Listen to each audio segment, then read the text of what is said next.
presented by LK Entertainment.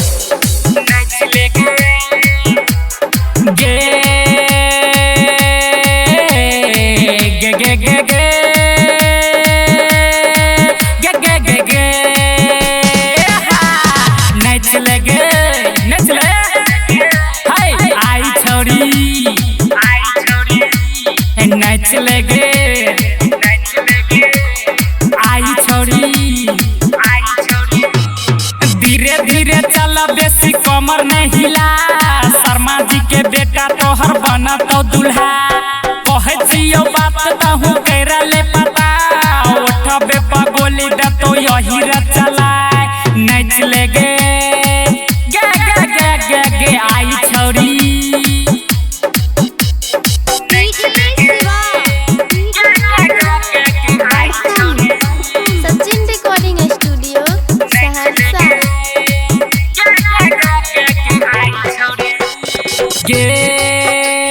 चोली पर से ओढ़नी हटा के कर दे छाही पागल गे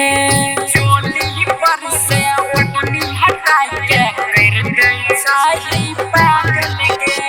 16 के जवानी जना झलकाई छौ सोना जैसन पानी गे तू हिला होले होले तोहर कमर बड़ी डोले नीचा दी है यार सबके तू चटनी चिखा नाच लेगे गे गे गे हाय आई छोड़ी गे गे गे गे गे नाच लेगे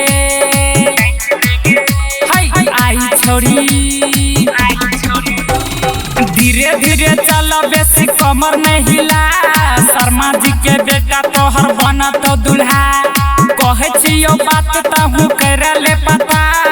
उठबे पगोली द तो यही रे चलाए नाच लेगे गे गे गे गे गे आई छोड़ी नाच लेगे गे गे गे गे आई छोड़ी सचिन रिकॉर्डिंग स्टूडियो सहरसा।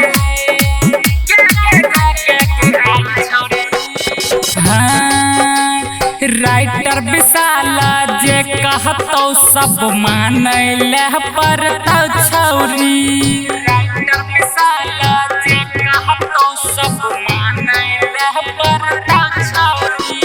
सहरसा वाला भैया सब राइफल पर नाचैत छौरी नहीं है तो बरदास नवीन निगम रहतो पास बिट्टू सोनू धर्म मुसली है दिला वाला गाय नाच लेगे गे गे गे हाय आई छोड़ी